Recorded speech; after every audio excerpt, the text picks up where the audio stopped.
of a point, we three kings just believe that you don't want to tussle with them. This show is thunder. Subscribe and tune in, and you're laughing to the very end. Don't turn your back on the dad pack. Don't turn your back on the dad pack. Put the kids to bed. The dads are home. We are the DWO podcast, representing the dad world order. Where the jokes are bad, the advice is questionable, but the love is all real. I am the pretty-faced papa, Mr. Magnificent Mike Martin. And with me, as always, the rest of this patriarch pack. We got the big bad bearded daddy. He is Big Rig Eric Maffey. Honky if you hear me, baby. Oh, yeah. And he is the perpetual mid-carter and the two-time world record holder. He is the wrestling t-shirt guy, Bo Cephas. Cowabunga, indeed, it is day 1,376 of my streak, and today we're rocking a new to me Ricochet NXT shirt. Nice. Love it. Ricochet. Well, as Mr. Magnificent said, we are the DWO podcast, and tonight we have with us a very special guest. We just found out a few days ago, a man of many talents, apparently. We know him as the keyboardist of Peroxwhy. But guess what? In this episode, we're probably going to get into a little bit of everything that he does. The one and only Tom Morris. Sir, how the heck are you? Doing great. Glad to be here with you guys. This is exciting. Absolutely. When Cephas was showing us his messages with you, he showed you, you kind of listed off everything that you do, and I was just kind of like, oh, it's not just a keyboardist. It's all over the place. I like to keep busy. Idle hands at the devil's playground or whatnot. So Absolutely. Hey, as far as we know, we have one chance to live this shit. Why not have as much fucking fun with it as possible? That's how I always did. Usually I'll just wake up one day and be like, today I'm going to go learn how to scuba dive. And then just I find someone who knows how to do it, ask them how it's done. And that's how you get your foot in the door. Hell yeah, dude. Run all them side quests. It's that main campaign that I have just ignored completely. Yeah. By the time I get to the main, I'm going to have 99 stats out across the board. Pretty good. Yeah, dude, that is my play style in every RPG. Is I'm doing every side quest possible. I don't care how many prompts they give me to do that main quest. I ain't doing it. I'm gonna go save this grandma in this village from a ghost first, and then I will proceed. The earth is in danger, but her kitten is lost. Exactly. Help. This tavern owner needs me to try all of his meads and tell him which one is best. I have to find all of the collectibles. Yeah, all that too. I'm so bad about that. That's why I have a love-hate relationship with like Fallout and Skyrim and any of those Bethesda games, because I'm just like, oh, there's so much to do. But then I'm like, there's so much to do. That's why I'm excited for Ghost of Yotei. I haven't picked it up yet, but it will be within the next couple paychecks. Just I know what kind of chaos I'm agreeing to do because I have to do it. So if we don't hear from you anymore, we know what happened. He's all right. He's just consumed. Oh, trust me. We scheduled some vacation coming up for us, and I think that Cephas might have had a little hidden agenda in that. He was like, "Oh, look what's coming out around October." That's an odd date, but okay. Let's schedule 2 weeks off. Listen, we take 2 weeks off in October, 2 weeks off in May, and we also take off pretty much all of Christmas to New Year's. So, it's not my fault that a bunch of cool shit dropped right then, It's as long as you're at the show on the 1st, then that's good, because we need you there. We need that energy. We're there. Teacher guy. I'm really sad my band couldn't play this time. It would have been the third time I played with Peroxwhy, and I was really fucking looking forward to it. But my lead guitarist, his son turns 21 that night, and that only happens once. So I didn't understand it. He's got to go out with his boy and drink. I tried to be like, come drink at the show. And he's like, well, his son's not into that kind of thing. So, That's fair. I was more impressed that you got to stay on, because I'm in one of the opening acts as well, and your band was still on there and our band wasn't. So that just shows the power a toy box has. That we're trying.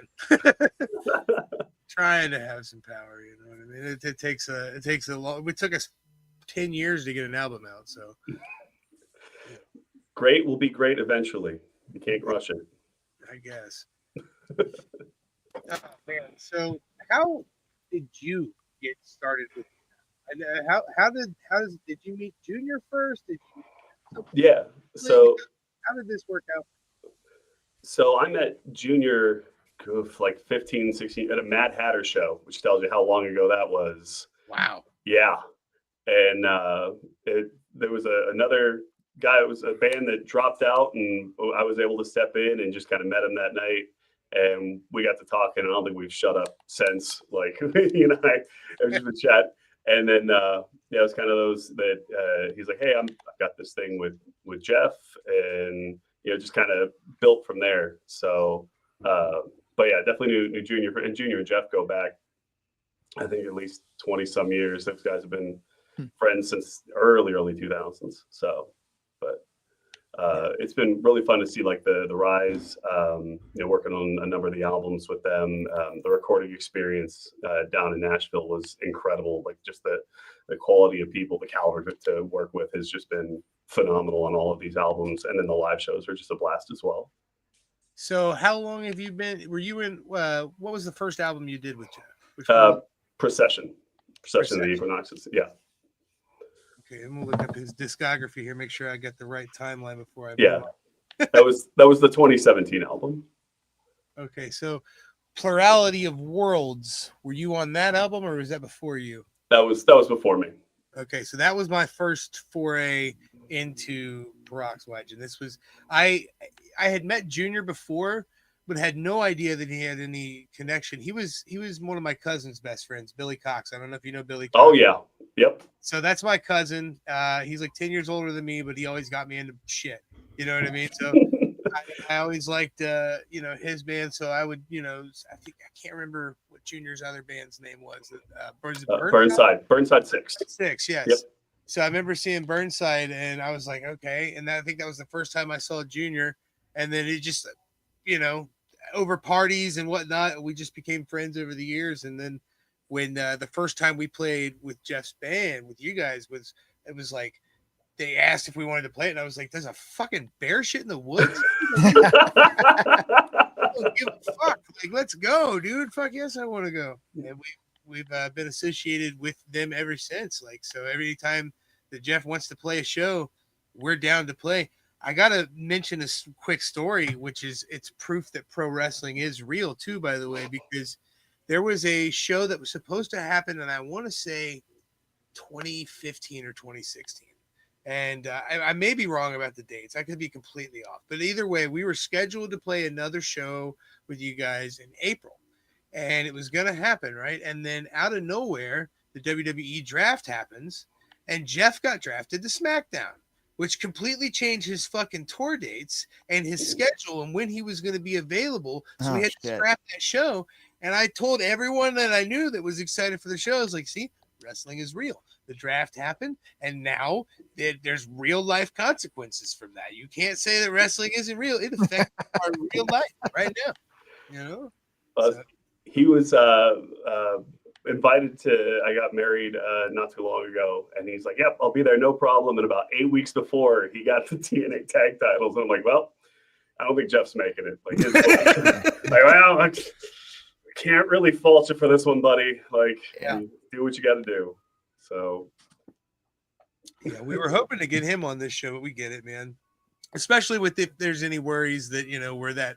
What's your Mount Rushmore of wrestling podcast? Because we're definitely not that, and I'm sure he gets a lot of that. Yeah, you know what I mean. So, but what? Maybe one of these days we'll wear him down. Maybe we'll get him in the live show or something. Hey, man, let's talk about dads and music. That's one thing we bonded on when I first met him, because I think Ruby is his daughter's name, was a wee little baby the first time I met Jeff. And we spent most of our time talking about being a dad, because I was about to be a dad, I think I was about to be a father for the second time with my wife, and I was like super nervous about it because my other kid lived with her mom, so it was like brand new baby world, you know what I mean? And we talked about it for a good little while. was a really cool night, man. Partying at Dave and Buster's, listening to the album.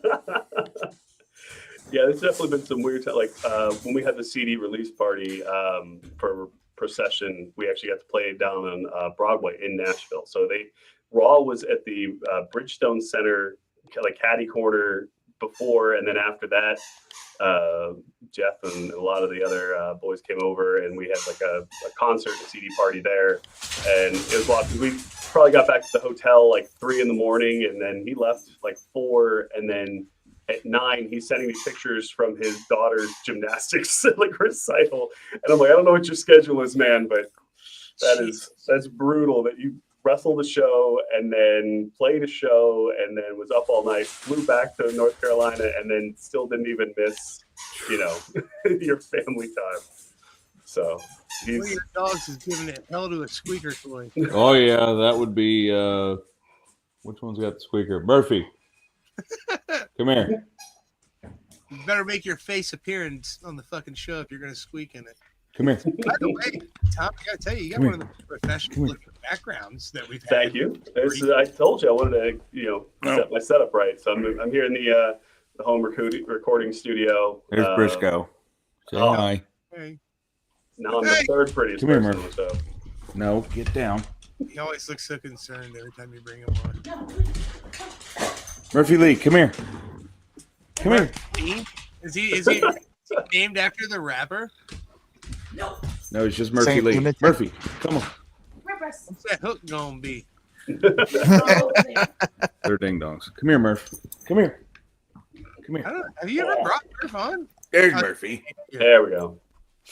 That's the Murphy Hi. boy. Hi, I love you.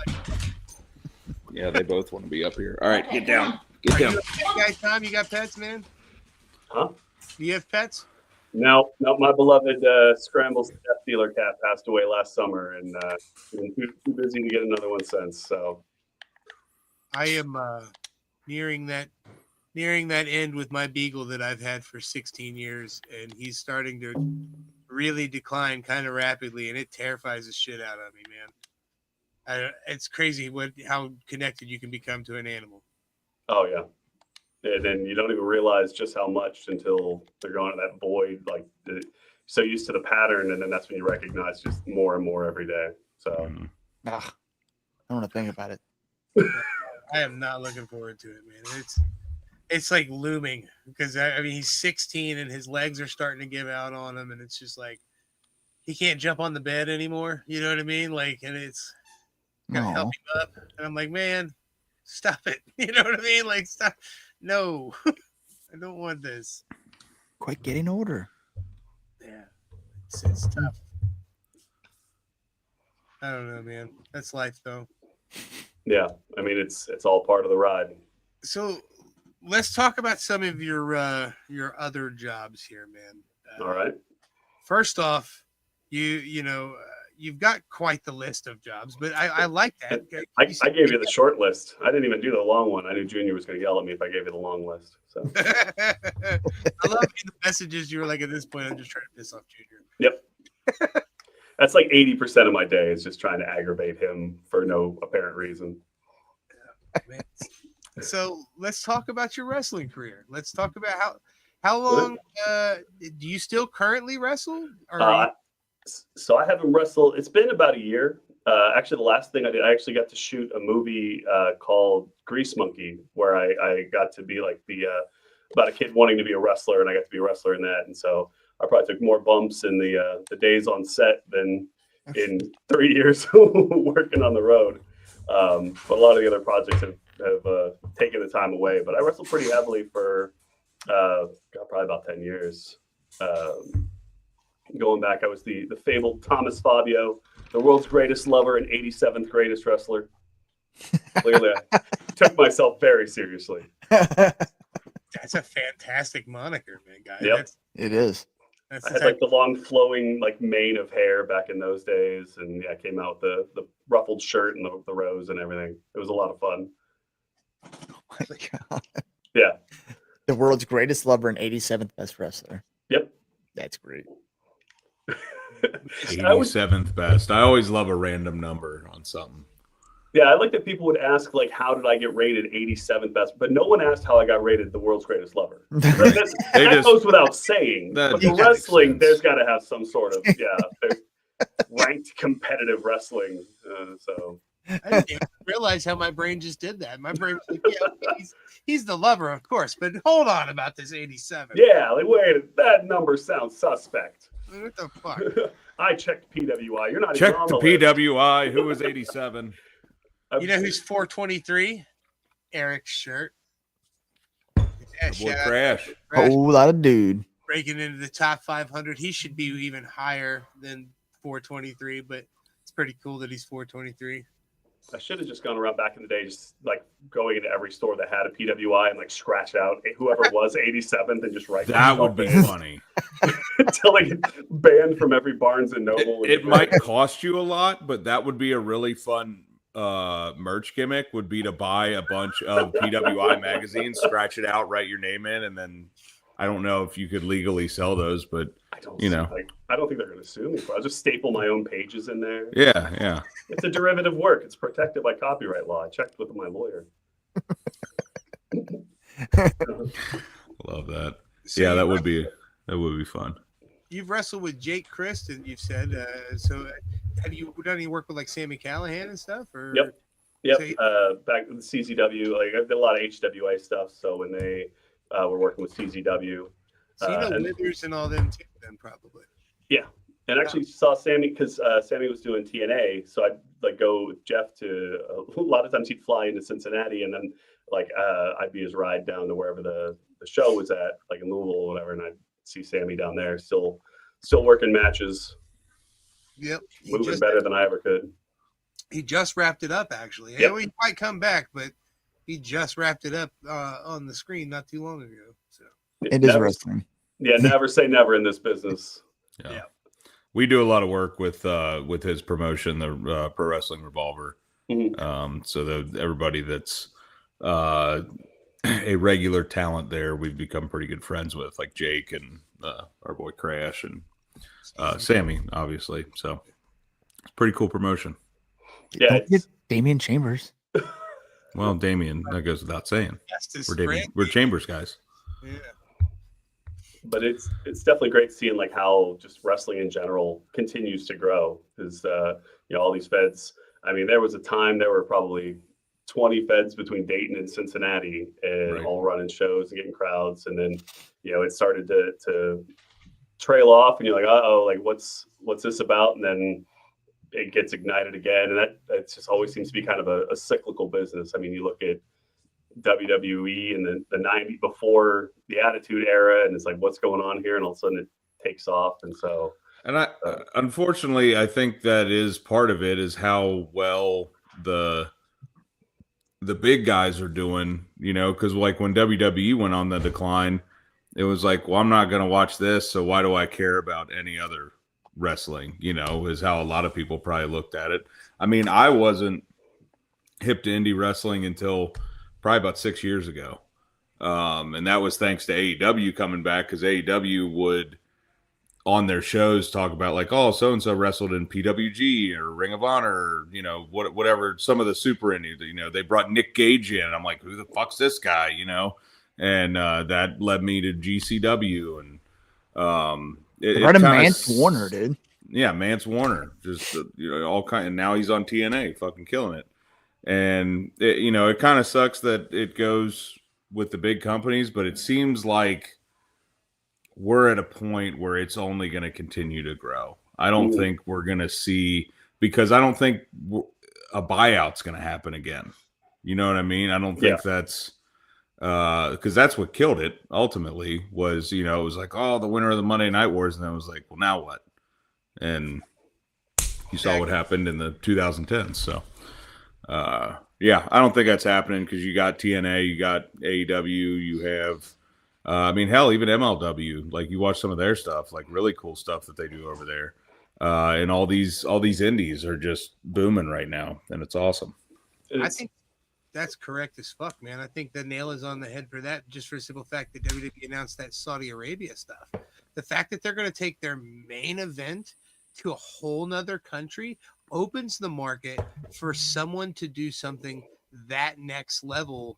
You know, AEW combining with other companies or something and doing a giant forbidden door of indie. You know, there could be a million different things that could benefit from WrestleMania being in another country. Oh, and to me, it's just exciting because I'm sure same as you've loved wrestling since I was a little kid, grew up watching it.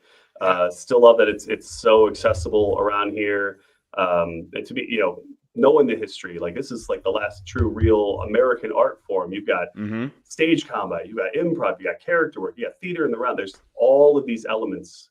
It's so exciting to see. And then you can still, like, you know, when I was a kid, you could get $5 tickets for me and my brother, and we'd go to the Civic Center and see him wrestle, and you could have, you know, an event out. That's what I didn't quite like when that TKO executive was like, we can make tickets $10,000 and people still buy them, and I'm like, it's supposed to just be such a social event. It's right. And that's the thing is, like, I think WWE is going to end up, once people stop buying tickets, because, you know, like there's only so many wrestling fans out there that live by themselves and have money. You know what I mean? Like there are a lot of us that have families, and it's going to get to a point where it's like, all right, we're just giving tickets away to fill the building now, you know, because nobody can afford these seats. But I feel like that's why it's so important that you have the TNAs, AEW, and especially the indies, because when all else fails, I can't afford to go to AEW. I can't afford to go to WWE.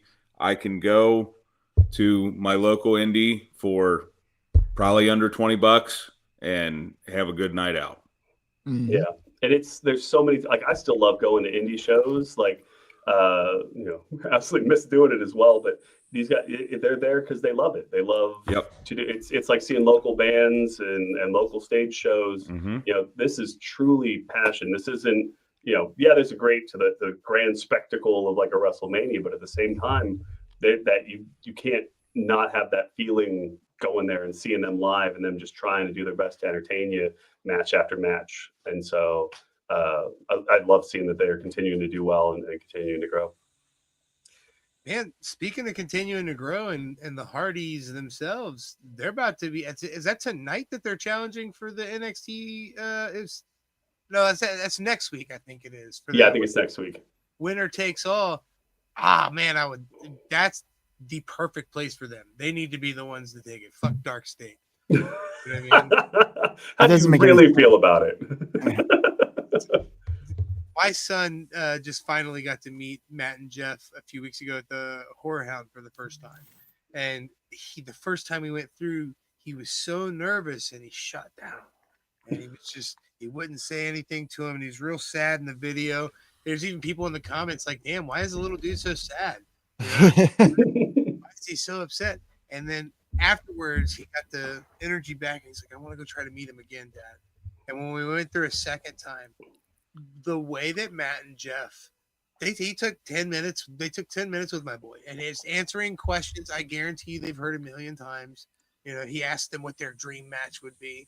You know, like, so but they treated him so fucking well, dude. Like, that's what it is right there, man. And my son is at this point as big of a Hardy Boys fan as I was as a kid, which is pretty darn big. Yeah, they're two of the nice, like genuinely just nicest, most generous people that I've ever gotten to meet. Like, you know, the times like after shows where, you know, I'm sure they put themselves through hell and back, and somebody's waiting outside, and they'll still take the time. So I'm sure they want to go back to the hotel and just rest, but you know, they understand that the fans are what make it, and just not even necessarily from like a fan wrestler perspective, just being a good person to another person, and will take the time. And it's just always impressive that they're able to just continue to keep that kind of energy and emotion for it. Yeah, their line at Squared Circle was what, a mile long, Mike? Oh yeah, it was huge. It was wrapping out the door. Yeah. It went down a hallway and then down a ramp and then out the door. And then half the building. Like, yeah. Yeah, we were supposed to rehearse like when he was in town for Horror Hound, and he was like, "This thing went about 2 hours longer than I expected." Right. He's like, "There's no way tonight," and we're like, "All right." Yeah, I actually was there. I was at the Hardy party. That was pretty cool. What? They got me a nice little poster and everything. It was a little private after party. We got to see Matt do his podcast, and then Jeff played kind of like a solo set, Mhm. and it was pretty cool. Everybody was like, some of the people had never seen Jeff's artistic style in music, and he's just he's obscure in a good way, and he started by playing the ABCs. And I remember looking at some of the guys, and they were like, "Is he singing the ABC?" I was like, "Give it a minute, give it a minute." But that's Jeff for you though. He's always kind of been an odd bird. Is that do you write music to what they bring to you, or do you guys write music as a group, or how does that work? It's really a collaborative process. A lot of the times, like Junior will kind of come up with a core or a riff to it, and then we'll kind of work on expanding it out. And then Jeff will come in and do lyrics. But then again, there's other times where Jeff just has a melody idea in his head, and he'll send us clips of like him singing something, and then we can try to build music around that. So it's really, Jeff's probably one of the most artistic people I've met in any of my travels or endeavors. I've got some of his paintings here at home. And so the creative process is, just really what strikes at that moment, which is a really fun part of getting to be part of the group. Well, it's like our boy Mr. Trauma King here says, dude does the ABCs backwards. It's nuts. It's there. That's pretty cool. Also, just want to shout out some of these other guys here. Our boy Dan, what's going on? What's up, Dan? Travis, how goes it? Travis is actually the guy that booked this show. Oh, well, appreciate you, Travis. Our boy Tim, what's going on, man? What's Good up, seeing Timmy? you on Friday. And you know what? Give it up for Horror Hound. Horror Hound is awesome. You are right, Stanley. Yes. But yeah, rock and roll. Thank you all for joining us. Yeah, if anyone's Appreciate here, you hit the subscribe, hit the like, hit the share. All that shit really does fucking help us a lot. So, who was your childhood wrestler, man? We always like to ask that, like when we find a co-wrestling fan. For me, it was Stone Cold Steve Austin. So, I like to see, judge who and where and what generation you are. I usually get heat for this, but I got to say Kevin Nash. Wow. Okay. Yeah. I don't blame you. The four moves of doom, and even loved his, even after wrestling, the film work he's done, even his tweets are entertaining to me. I just like the stage presence he had, just the look he had. It was just one of those, I'll never get to do that myself, but it's sure neat to see. Hey. There we go. He always reminded me of when I was a little kid, I saw a show. It was WCW back in probably the early 80s, and Sid Vicious coming to the ring. Oh, God. And I thought he was the biggest creature that had ever graced the earth. Little me standing by the railing that I run up there. And even I'm a petite, 6'3", 290 right now. And even seeing Nash, it's I still get that feeling of you are a big son of a gun. Yeah. Yes. Yep. Every time we've seen him at Squared Circle or any type of event, I'm just because I'm 6'3", I'm 6'3", about 295, and I look up at him and I'm just I'm small. Yeah, it's a weird spot to be in. It's very odd. Usually being the one of the taller people in the room, and then you stand next to him and you're just oh, okay, that's I feel like a small child. yeah. It's a humbling experience. Rig. I'll tell you what though, he actually just put out a tweet. It's maybe last week or something, and he said surgery went well. Did you see that one? Mm-hmm. Where he was talking about he got his penis reduction surgeries, the blood couldn't flow to the whole hog, so they had to shorten it or something. Yep. Fucking great. And I think that he's always been a spot where there's no reason for him not to speak his mind. No one's going to challenge him physically. No one's going to challenge. He has that kind of confidence. He's Kevin Nash. It is what it is at this point. Yeah, it bled into his character because I was always taught your gimmick's most successful when it's just you turned to 11. Yeah. And that's that's him. I don't need to rush. I don't need my 4 moves are fine. I grew up. I'll tell you what, I kind of wish that he would have been in more movies because all the movies I've seen him in, I have loved his characters.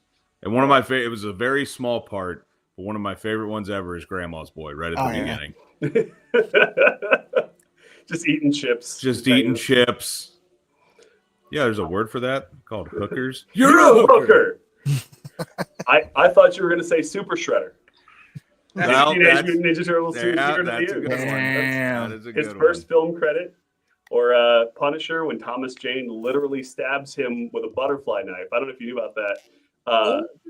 Yeah, so they didn't swap out the knife. Thomas Jane will tell, so he was Punisher. Yes. And instead of having the prop butterfly knife that retracts, he straight up stabs Kevin Nash in the chest. Oh shit! And so yeah, the oh shit look on his eyes is real. And in true Kevin Nash fashion, no sells it.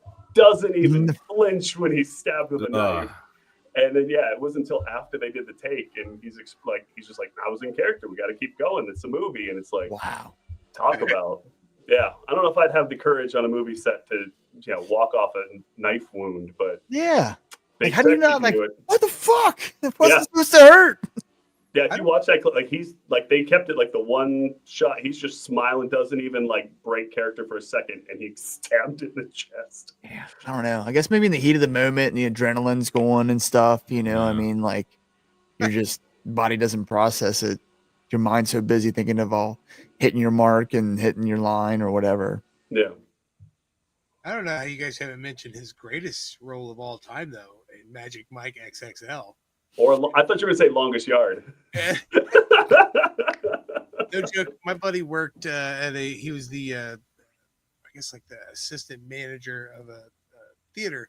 And he would give me cool posters all the time, the big lenticular ones, right? The big ones that can be put with a backlight. And he got me the giant Magic Mike one just because Kevin Nash is on it. It's just chilling in the garage. I don't know what I'm ever going to do with it, but I have it. You know what I mean? Just in case. I don't know how it's not behind you right now, just watching over you, protecting you. I am Help me, Kevin Nash. It's getting rebuilt right now, so maybe I put it up. Who knows? It'd be a hell of a background choice. My wife was like, "Why do you have that?" I was like, "Kevin Nash." She was like, It's a stretch. "Okay." If she has to ask, that's a warning sign in and of itself. Listen, we'll be November 5th. We'll be 15 years together. She knows that I'm a nonsense guy. She's like, why don't we hang it in the bedroom? No. Just replaces the bed. We'll sleep on the floor. We have plenty of space for the big sexy shrine. It's too suggestive. I can't. She's seen him live in person. You know what I mean? I can't hang with that. So just let her, think I'm pretty cool. Keep me at this level. We bring him in his comparison. I can't be called big sexy then, So that's fair. Sure. Yep. So you're talking about acting, man. Did acting come because of just an association, or is that something you sought out? No, so I started acting stuff in high school and college, and then pursued that more first, after college. I think the acting helped me more get back into wrestling. I did a little bit of wrestling right out of college, and then just got caught up with other activities. But I kept with the acting, so I've done a lot of stage plays and musicals. I performed at the Aronoff downtown. Oh wow!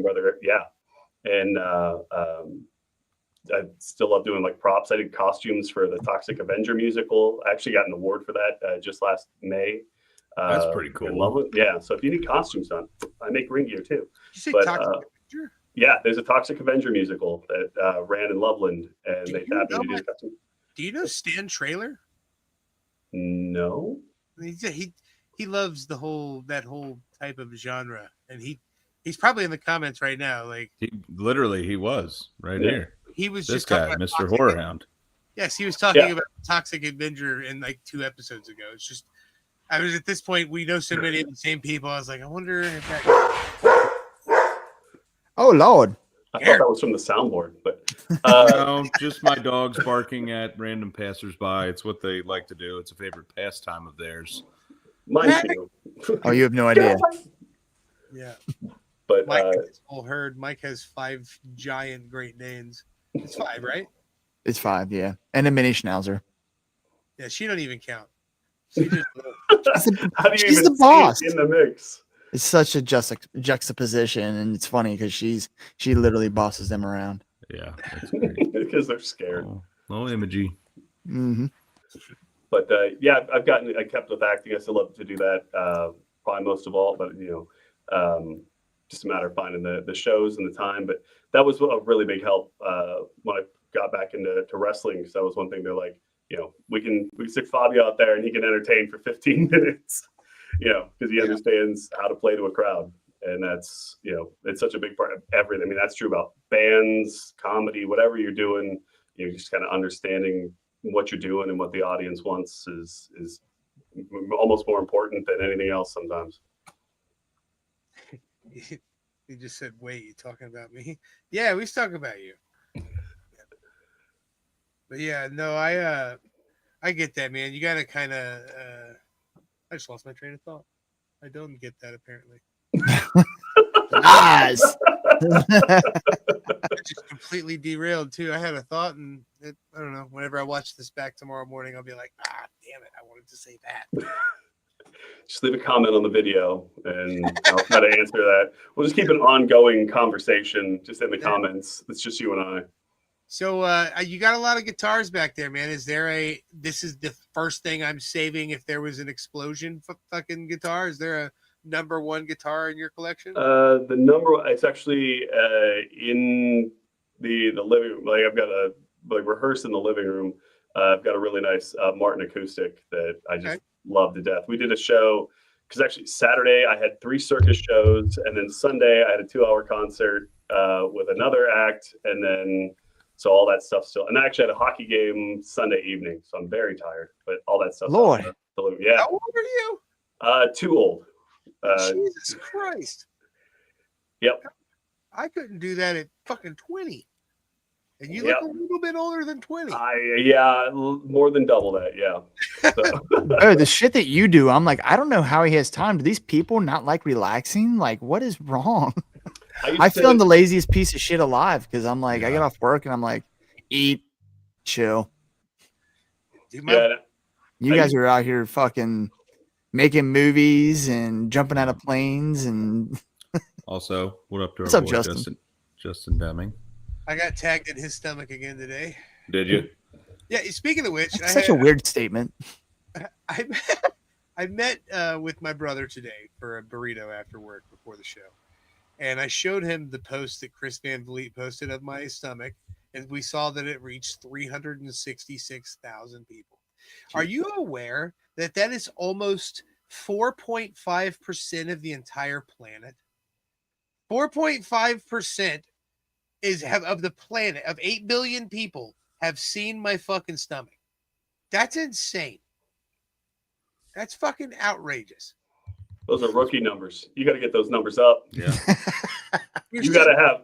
I want 9 billion out of 8 billion people to see that stomach. It's worth it. 4% is insane, like alone. You know what I mean? To think that many people have seen my stomach across the internet. Well, and that's just there. You're showing it off at events and stuff too. So you got to factor in people that didn't see it there that have also seen it. So I'm contemplating doing a fucking crop top while we introduce everybody. You know what I mean? But I was disappointed when we started this. You like changed your shirt, and I was disappointed you put one back on. Let's show it off. You got to flaunt it. There we go, baby. Yeah. All right, Justin. Now do yours. Yeah, Justin, get in the video. He's the guy. I'm sure you've seen the winged eagle tattoo that is also viral. That's who's in the comments right now. That's Justin. Yeah. Once I got my tattoo done, he started getting tagged in all my posts and vice versa, to where we were eventually like, "Fuck it, you want to be friends?" And now we're great. So. Yeah, there he goes. He said, "I got tagged in another winged eagle meme today." Yeah. Yeah, it's got to be. At this point, I've not gotten tagged in any memes of myself. Everything I've gotten tagged in is something they know who I am. I'm waiting for that to happen, where somebody's like, "Look, this guy got the fucking mid card title," and so what a fucking nerd. I'm gonna do That's the like half the comments on your stuff. Yeah. Is why would this guy get the Intercontinental? Why would he do the mid card? Why Dude, would I he do had this? weeks of entertainment just from reading the comments from that They're shit. so good. Most So of good. them, actually, more of the comments are about how weird his belly button is. It's weirdly high. I don't think so. I think it's It's pretty high. It's pretty up Yeah. there. You guys are just pretty. below his Adam's apple. It looks like That third maybe nipple. you were birthed in one of like the, like the Matrix tanks, and you just had like the umbilical cord was here instead of being at a normal belly button height. Or I was like Kyle XY, and they didn't have Yeah. one to begin with. I think maybe we're actually living in a simulation, and whoever's playing his character just was really messing around with the attribute slider. Yeah. Yep. It's like navel height. There you go. They were doing create a character, and they were Yeah. just like, fuck this guy.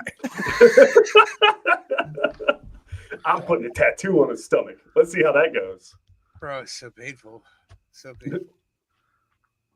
So worth it. With the famous Star Wars boxers. Yep. Fucking ridiculous, man. Like I said, my day was made. I'm lucky that I'm a self-deprecating son of a bitch, because had I been a sensitive person, I would have not enjoyed that first virality. My little sister, she's so gung-ho in defending me at this first part. She was in the comments with everyone saying, she's like, "Fuck you! He's a great father! He's a good husband!" He's a good man. And it sounds like, Caitlin, honey, they're trolls. You can't feed them. They're going to attack I'll you. tell you what, there were some really creative comments, though. I can't remember all of them. I'll have to go back and just look. But there's some really good ones in there. Fucking ridiculous ass. Most of them being about your belly button, and it makes me happy. Roddy Piper didn't have a world championship. He doesn't need one either. That's right. And Roddy Piper held this championship. Yeah. There's a lot of great wrestlers that held the Intercontinental title. Jeff, for Mhm. example. Yeah. I Mandela my effect when Mandela affected myself when I was waiting in line to meet them again. I could have sworn Matt won it, but he never won it. He won the United States Championship, Yeah. but he never won the Intercontinental, and that blows my mind. I keep trying to feel like I've seen it, you know what I mean? But it's not there. Every time I Google, fucking Mandela effect. It's always weird, like how it gets lost having two world titles as well. I always thought that was odd when they started having two world titles. Like, well, then who's like, at least in the old days, you had the heavyweight champion, you had the Intercontinental champion, and then once in a blue moon, you had like your Hogan Warrior match where they both had the titles. But it was really, defined your upper card and your mid card. It was always like, yeah, like you said, it was defining though. Like if you got the Intercontinental, once you had a run with that, it was like, okay, you're most likely in line for a shot at the big strap. Yeah, that was kind of how you broke through to like the next level up. Yep. And then, it made sense for you to wrestle with the big boys. You were the Intercontinental title holder, and now, hell, David Arquette held a world title, so who knows anymore? Yeah. I want to ask you guys this, because I feel like you brought up a good point with the double world championships. Do you guys feel like they've done a good job since they reintroduced the World Heavyweight Championship on the men's and the women's side of making both of them, not one doesn't necessarily feel more important than the other? In my mind, the Universal is always going to feel more important than the World Heavyweight, but the World Heavyweight feels like a workhorse title for the World Championship. Yeah. If that makes any sense at all. Yes. The WWE Championship is for our bright star. That's main event WrestleMania, all that. But then our world champion is also on that level, but he's the workhorse of that. And that opens the show. That's the banger match. Yeah. Absolutely. Absolutely. I think that's a brilliant way to put it. And the same thing goes for, I think, Intercontinental and United States. I love that they added one of each for the women's too. Mm-hmm. I think that's absolutely been needed for a long fucking time. Agree. You know what I mean? I think it, it's been nothing but beneficial. Look at Chelsea Green, for example. Yep. Chelsea Green, her career definitely elevated because of her having the United States Championship. And she made that title relevant too. Her being the Mhm. first one made people want to watch that title be defended. I haven't got him one yet, but my son is officially asking for her figure as well. You know what I mean? There's a reason for that. Mm-hmm. When a That's kid cool. wants your figure, you're doing something right. Aw. I thought you meant women's intercontinental title belt, and I'm like, that's all right. I didn't know they even sold those yet. Oh no, they do. The women's United States champion. Or you did that belt. say? Yeah, that's right. Yeah. Yeah, they got both of them now. I can't remember who's the current champion. That's how terrible my brain is. I think it's my Zelina Vega. Maybe. Is it? I'm about to Google it.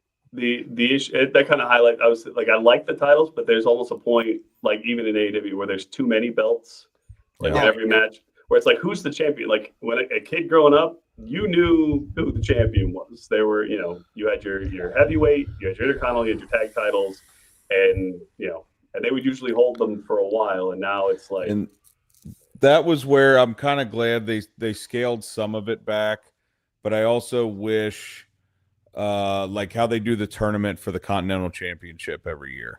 mhm. Yeah. I feel like that belt, if they want to make it a belt, that's fine, but you don't defend it outside of that tournament. Like whoever wins that tournament, it's like the G1. Like whoever wins that gets that belt, and they have it until next year. Until You know someone what I mean? beats them in the tournament. Yeah. And then I'm glad that they did women's tag belts. Hopefully that means, I feel like they've been highlighting the women pretty well lately. And this is just, I'm going on a freaking analytic rant here now talking about belts. But I think that, like you said, too many belts can definitely get like, okay, what are we doing? But at the same time, it offers opportunities for people to get their shine. So you just got to find that line for sure. Yeah, and it always, I hated the cycle where it's like when they first did the brand split, because they're like, okay, now we have no one to run against, so now we're gonna have two separate brands, but everyone's just kind of got to wrestle wherever they want, and now we're gonna have two sets of belts, but now we got to decide who's the true champion, so we're gonna unify the belts. Now we have the tag champions, but now we need tag champions here, so let's make another set of belts. So now we have two sets of belts, and it seems to be that's like the cycle problem they have. And that was the problem I had for the longest time especially with the tag belts in WWE, is just how bland they were. It was like, oh, these are the red ones, these are the blue ones. The penny belts, yeah. Oh, the penny belts. Good Lord, those were horrendous. But yeah, I mean, even with the world, with the WWE and the Universal Championship being like black and red or black and blue or whatever, it was just like, it's the same belt, you just change the color. Like, I'm glad now that the World Heavyweight Championship has a distinctive look and the Universal has a distinctive look. I don't necessarily like the look of the Universal, but I've kind of accepted that because WWE is what it is. They want to sell belts and they want it to be recognizable. So that's what it's going to be. It's not going to be the Winged Eagle of yesteryear. It's just not going to happen. No, it's never. I think we also lived in that era. I think it's hard to. Nostalgia is never going to be able to be. Also, what up, Junior? Hey, made it. Hey, what's going on? In on the episode, he's supposed to be on here tonight, but things happen. We'll make it happen. Yo. He got junior things to do. Yeah. Him and Jeff both got that Enigma shit going on, Yeah, you guys talk like I'm the one who has enough free time to be here. Those guys are doing even more than I could handle. So right. Yeah, just. Hey, just saying, you ever want to start a country group? I'm trying to start one.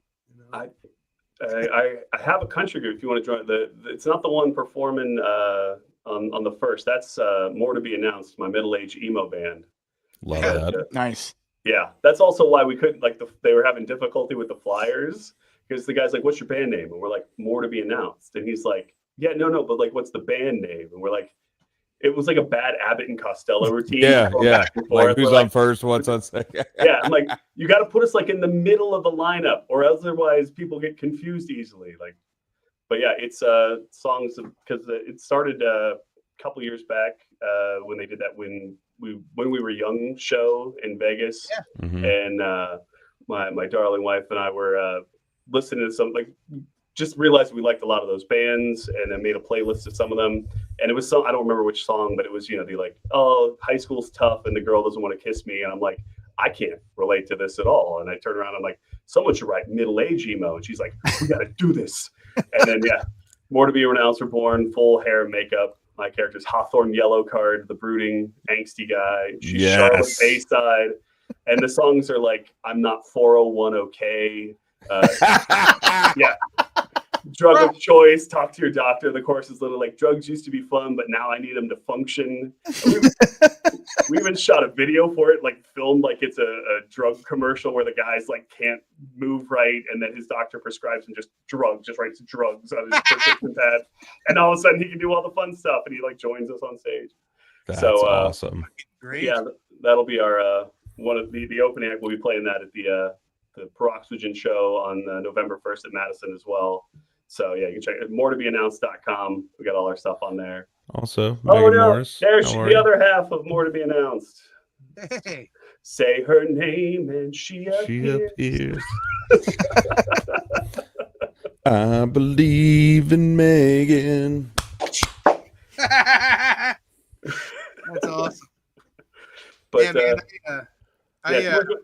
I got the banjos like right over there. Like we seriously have country alter egos. We call it organic jams, and we play farmers markets. And the album's called Two Fruits Singing About Vegetables, and it's literally just all vegetable puns. So, I love that. Do you want to join? There, I've been in a metal band for 10 plus years. My name is Bo Cephas. You know what I mean. I can sing country 30,000 times better than I can sing rock. And you know what I mean? I feel like I've been waiting for the right opportunity. Don't tempt me with a good time, dog. I'm dead serious. I'll start coming to practices. You know what I mean? We'll find a time to schedule that up. We'll get the country act going. Right? I feel like it's my destiny. One of these days, I'm going to get a country band together. Yeah. And it's going to get ridiculously fucking hot overnight. We're going to be like, oh. And I'll be like, yeah, see? I fucking told you. I'm manifesting that shit. Yeah, we'll just do like country covers of Slipknot songs that end up making it bigger than anything else we've ever tried to do. Right. Yeah. Honestly, I saw a bluegrass cover of a Sleep Token song the other day, and it was fucking awesome. I have a whole playlist of bluegrass covers of like modern songs. Some of them, not everything translates well, but a lot of them. I mean, I also like bluegrass music, so. The only time I have an issue, if you walk around Kings Island, like by where Diamondback is, they sometimes play like bluegrass covers of songs that really shouldn't be. And then you're like walking, like, is this? It sounds like it's something super like Bodies by Drowning Pool, but they're playing in a bluegrass version. I'm like, I don't like this. This does not make me feel good. At the farmer's dog. Speaking of that was Kings, really loud. Anybody that is one of our fans, hang out, friends, fans, whatever you are, wants to come hang out. This Friday is my birthday, and I'm gonna be there from the fucking moment that bitch opens to the fucking moment that bitch closes, and I'm gonna be having a good old time. So if you got passes or you want to get tickets, go to the Haunt and hang out with Bo Cephas for his birthday. I'll be there. You know? It's also Mario Lopez's birthday. Did you know that? I did know that, and it's funny. Mario Lopez illegally gave me alcohol when I was underage. And when I was like 16 years old, fucking Slater. I worked at the Hamiltonian when I was 16 years old. This is the greatest story. And I was in the dishwashing crew, and we did a thing for the Boys and Girls Club of America, and he was the key speaker. So we did this whole big dinner, and then once the dinner was over, they brought all the dishes and all the old half bottles of wine and shit back, and we were cleaning everything up, and we were pouring the wine out. And he came back into the kitchen to thank all the chefs, and he saw us pouring the wine out, and he's like, "What are you doing?" And I was like, "We were pouring the rest of it." He's like, "Keep that shit. That's $40 a bottle." And we weren't gonna say no. No, we're underage, Lopez. And he was like, no, take that. Pour that shit into a bottle. Take some shit home. And I literally, me and my brother, we went home and we got drunk thanks to Mario Lopez. All right. That's the most heartwarming story. Signed a receipt for me. Yeah. Spelled my name right. Zach Morris is trash, but AC Slater, he's the real deal. I am not related to Zach, just so you know. Like, No relation. no relation. I cannot stop time and talk to Mr. Belding, anything like that. That's a dream guest for this show. Timeout. Dennis Haskins. The late Dennis Haskins, I'd be stunned if you got him on the What? I show. didn't know he passed away. Yeah. Yeah. No. People die at the fair, man. What the fuck? How am I finding this out? When did he pass away? This podcast is educational. Oh my god. We learned when Mario Lopez's birthday was. We learned Dennis Haskins passed away. This is like all of fourth grade condensed into like an hour. Hold on. He is not dead. What? No, he is not dead. All right. I thought could have sworn. Oh, Well, I got Mandela affected. he's not dead. Thank God. We'll make some calls. Get him on here. Yeah. That dude, I love it. He's in one of my favorite bands. You ever heard of Dirty Heads? Mm-hmm. They have a song called Vacation, and he's the main. He dances in it like fucking. What's his name from? Oh, you're wearing a Dirty Heads shirt. Fuck yeah. That's Like ironic. Did for family. Is that all set up before the show? Like, we got to get to a Dennis Haskins reference so I can show him the shirt. What a segue. He thinks he's dead, so we'll know that it'll. Yeah. Oh no! Yeah, thank God you were wrong because I just broke my Yeah. little heart for a second. I've never been more happy to be wrong in my life than knowing that. I thought he passed away. Bowden, no. I'm a wrestling fan too, by the way. I don't know if you know that. Absolutely. Yeah, he's a huge wrestling nerd, which is pretty cool. He is 70-something years old though, so Yeah, so don't, if you're going to reach out, do it soon. Yeah. Don't wait. Strike while the iron's hot. Or while he's still alive. Yeah, I mean, that's really the more important thing. He's 70 something. I don't know how hot that iron is. we've been known to have a few older guests on. A few of them have made it on.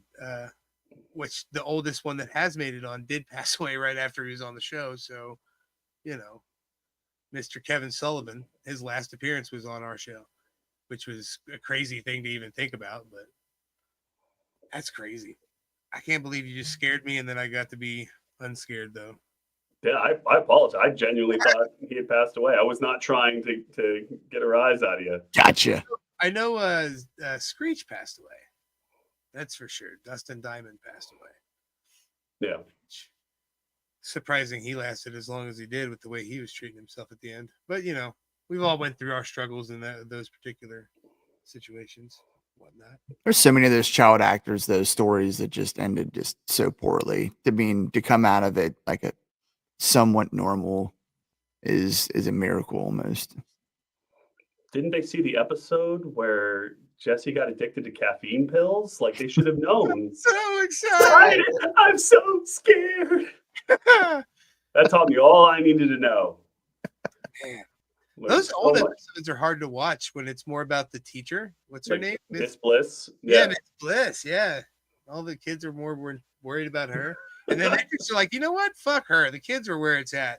Let's just stay with the kids. I thought it was originally supposed to be named like something about Miss Bliss, though. Like it was supposed to be more centered around her, but it just kind of evolved. What do they call like Afternoon Miss Bliss or something like that? Something like it. Yeah. Sounds right. We'll get the research department on that one. Yeah. And then, it's hard to have like a show about children that runs for, 12 years when it's set in a school. So when they're like, now they all work at the same summer resort and now they're all in college and it's like, it's fine. They can graduate. Let them move on. Mario Lopez has to distribute alcohol to minors. I can't wait till the one day that I'm going to get a chance to meet him again. You're just going to be like, just so you know, now that the statute of limitations way past, you got me really drunk. It was the first time I ever drank wine, too. That shit was like rock gut red wine. Ugh. Just try to hit him up on Twitter. See if he wants to go to Kings Island on Friday. Celebrate his birthday right. It wouldn't be the weirdest thing I've done for my birthday. Just saying. What's the weirdest thing you've ever done Yeah. for your birthday? You open the door. Yep. Defense is allowed to ask. I'm really not sure I can tell you that. But maybe once we end this show. The statute of limitations hasn't ended on that one, is what We'll go with that. We'll go with that.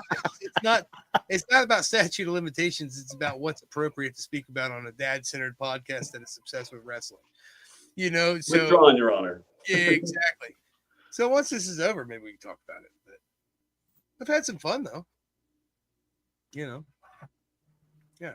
Well, we've reached our hour, but before we do that, before we end the episode, we definitely have a few questions that we ask everyone. We told you this at the start. There was 2 questions that we had to ask every guest, and those questions are generally asked by Mike, and then Big Rig will follow up with the second question. Yeah. So us dads, you know, we have our standards. We're very budget-minded individuals. So we like to just kind of gauge our guest. What do you keep your thermostat set to? Usually around 73. Ooh, he's a hot-blooded guy. Yeah, I'm a big boy. I overheat too much, so I usually end up just staying in the basement most of the time, where it's like just 68 year round, and I don't have to worry about sweating. That's mine. Yeah. Mine's like 65, which is actually a great fermentation temperature. So I didn't realize you were trying to ferment. Yeah, I brew a little beer here and there. Oh, I thought you meant you personally. Just oh, well, I mean, it depends on the night. Oh, that's ridiculously disgusting.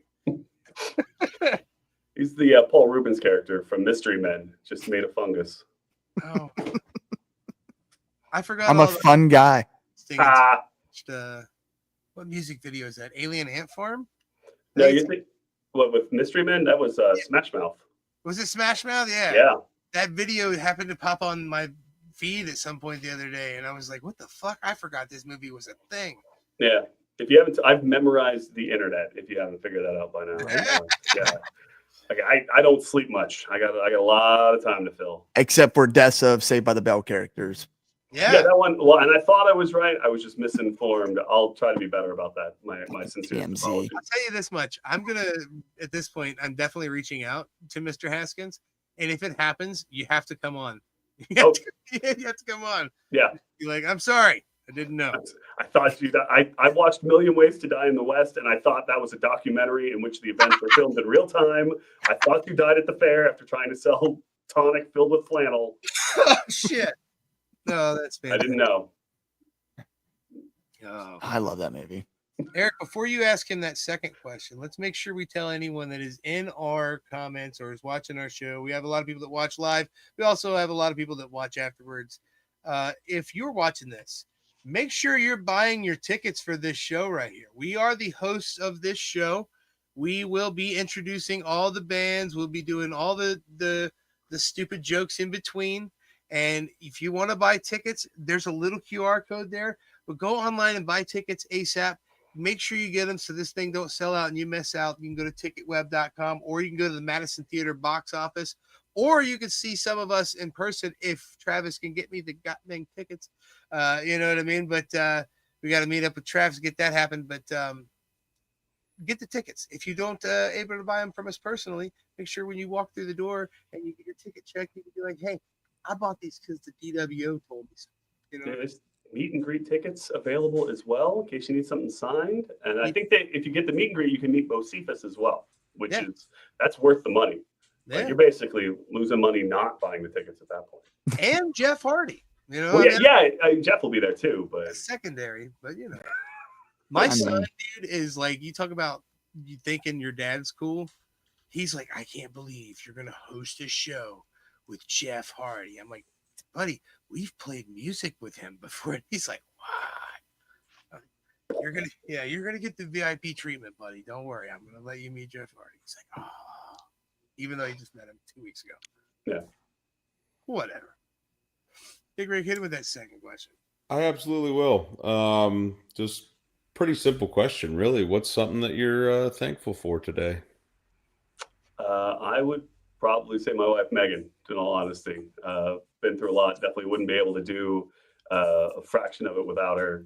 The crazy, she's my cohort when we do the circus shows in the bands with me, and just kind of just genuinely help keep the shreds of my life together.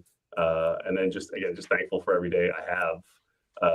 Had enough brushes with death to know that you got to be grateful for every day you have. It truly is a gift. I know it sounds cliche, but man, it's a short ride, no matter how long it is, and you got to enjoy every minute of it.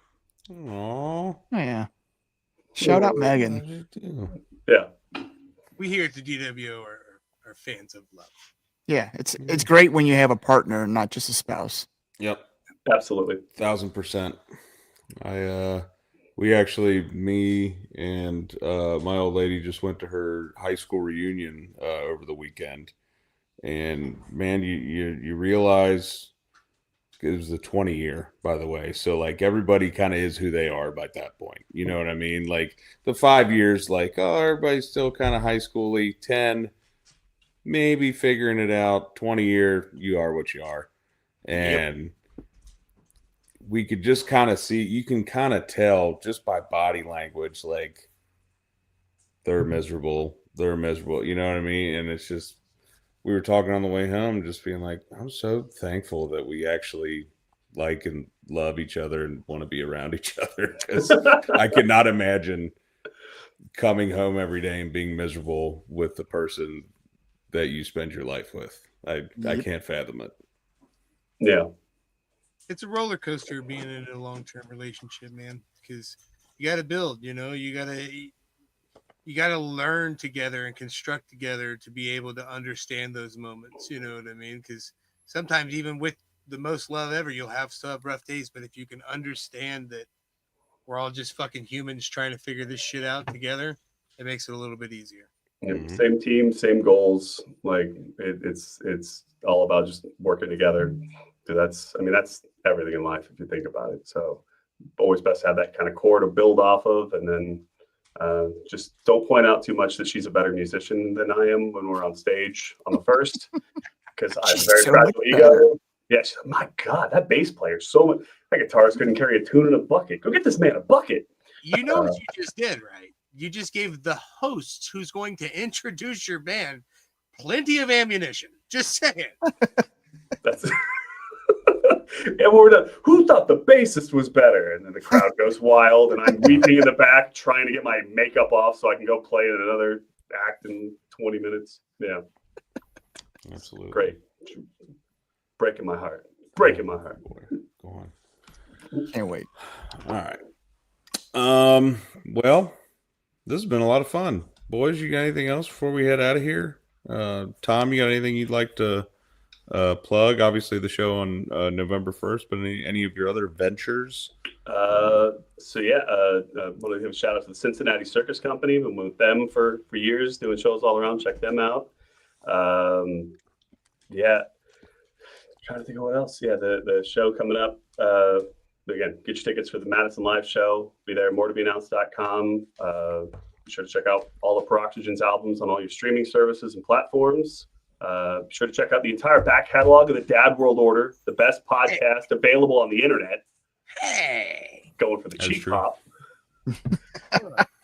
Here's a Mick Foley fan if I ever see one. Man. But otherwise, just continue to love and support one another. Oh yeah, absolutely. Well, as always, we have been the DWO podcast. I am Big Rig Eric Maffey. He is Mr. Magnificent Mike Martin. He is the wrestling teacher guy Bocephus, and he is the one, the only Tom Morris. As always, you can check us out on all the socials at DWO_podcast. Facebook at the DWO podcast, TikTok at DWO_pod. Get that dad merch at Pro Wrestling Tees, Tia Public, or message us directly. Like, subscribe, listen, follow, all that good stuff. Be nice to yourself. Be nice to each other. And until next time, top dads.